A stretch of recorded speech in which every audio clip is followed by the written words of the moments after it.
ये मुहिम है अफगानिस्तान में फंसे भारतीयों को बचाने की।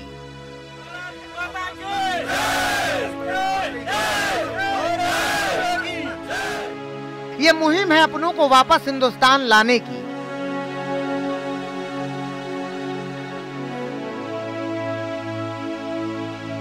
ये मुहिम है अपनों से अपनों को मिलाने की।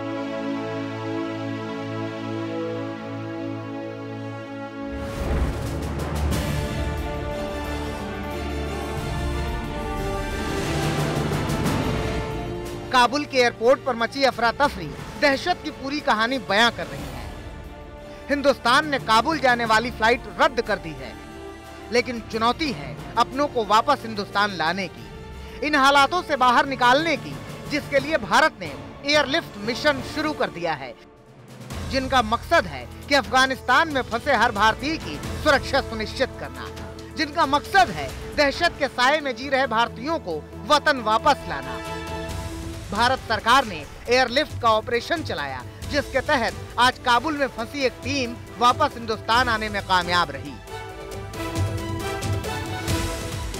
बड़ा प्राइड फील हो रहा है कि मेरे कमांडो सभी को सुरक्षित लेकर आए हैं, बिना किसी नुकसान के इसे चैलेंजिंग जगह से लेकर आए हैं। काबुल में फंसे भारतीयों को बाहर निकालना इतना आसान नहीं था, क्योंकि काबुल एयरपोर्ट के हालात काफी खराब थे। सोमवार को हजारों की संख्या में लोग काबुल एयरपोर्ट पर जुटते रहे, जहां हालात बेकाबू होते रहे। हर कोई बस अफगानिस्तान से निकलना चाहता था। हालात तब और बेकाबू हो गए जब एयरपोर्ट पर फायरिंग हुई,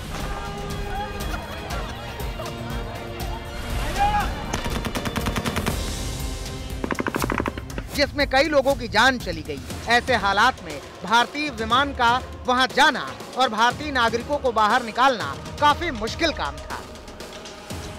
भारत के राष्ट्रीय सुरक्षा सलाहकार अजीत डोभाल ने अमेरिकी एनएसए से फोन पर बात की। इसी के बाद दोनों देशों में सहमति बनी कि भारतीय नागरिकों के लिए एक सेफ पास बनाया जाएगा, ताकि वहां से एयरपोर्ट लाया जा सके और फिर भारतीय विमान उड़ान भर सके। काबुल एयरपोर्ट को अभी पूरी तरह से अमेरिकी और नाटो फोर्स ने घेर रखा है। उनकी कोशिश है कि वो अपने नागरिकों को सबसे पहले बाहर निकाल सकें। ऐसे में अमेरिका से बातचीत के बाद पूरे मिशन का खाका तैयार किया गया। C-17 ग्लोब मास्टर को इसकी जिम्मेदारी सौंपी गई, जिसने कल हिंदुस्तान से उड़ान भरी। कल शाम करीब 4:20 पर C-17 ने गाजियाबाद के हिंडन एयरबेस से उड़ान भरी। प्लेन में हालातों को देखते हुए सुरक्षा के लिए गरुड़ के साथ कमांडो साथ में गए। इसके अलावा एयरफोर्स की पूरी टीम भी प्लेन में मौजूद थी। जानकारी के मुताबिक इस मिशन को पूरा करने के लिए पाकिस्तान या ईरान के एयर स्पेस का इस्तेमाल नहीं किया गया। विमान ओमान और पर्शियन गल्फ होते हुए ताजिकिस्तान पहुंचा। इसके बाद आज सुबह विमान ताजिकिस्तान से काबुल पहुंचा। काबुल एयरपोर्ट पर नाटो सेना ने भारतीय विमान के उतरने का क्लियरेंस दे दिया था। नाटो फोर्स की मदद से भारतीय नागरिकों को एयरपोर्ट तक लाया गया।